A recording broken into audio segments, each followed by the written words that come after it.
காவல்துறை துணைத் தலைவர் அவர்களை சந்தித்து மனு கொடுக்க வந்திருக்கிறோம். இந்த கூட்டமைப்பில் விடுதலை சிறுத்தைகள் கட்சி, தமிழ் புலிகள் கட்சி, கொங்கு நாடு தேவேந்திர குல வேளாளர் மக்கள் பேரவை, ஆதி தமிழர் கட்சி போன்ற தலித் அமைப்புகள் இடம்பெற்றிருக்கின்றன.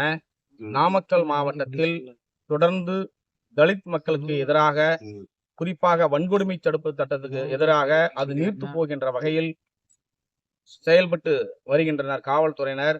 குறிப்பாக புதுச்சத்திரம் காவல் நிலைய ஆய்வாளர் கோமதி என்பவர் தொடர்ந்து தலித் அரசியல் அமைப்பினுடைய பிரதிநிதிகளை வஞ்சிப்பதும், கேலி கிண்டல் செய்வதும், அவர்களை புகார் கொடுக்க வந்தால் விரட்டி அடிப்பதும், அப்பாவி ஏழை எளிய மக்கள், ஒடுக்கப்பட்ட மக்கள் புகார் கொடுக்க செய்தால் அலட்சியப்படுத்துவதும், வேண்டுமென்றே திட்டமிட்டு கவுண்டர் பெட்டிஷன் எதிர்த்தரப்பினரிடம் புகார் மனு பெற்று பாதிக்கப்பட்ட மக்கள் மீதே வழக்கு பதிவு செய்வதும், இது போன்ற அடாவடித்தனமான செயல்களில் ஈடுபட்டு வருகிறார்.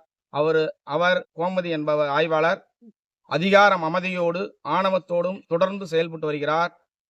பல முறை தலித் கூட்டமைப்பு சார்பாக கண்டன ஆர்ப்பாட்டங்கள் போன்ற போராட்டங்கள் நடத்தியும் இதுவரையும் எந்த ஒரு நடவடிக்கையும் இல்லை. அதனால் அவர் மீது துறை ரீதியான நடவடிக்கை எடுக்க வலியுறுத்தி தலித் கூட்டமைப்பு சார்பாக காவல்துறை துணைத் தலைவர் அம்மா அவர்களிடம் சந்தித்து புகார் மனுக்கு கொடுக்க வந்துள்ளோம். நீலவானத்து நிலவன், விடுதலை சிறுத்தைகள் கட்சி, நாமக்கல் மைய மாவட்ட செயலாளர்.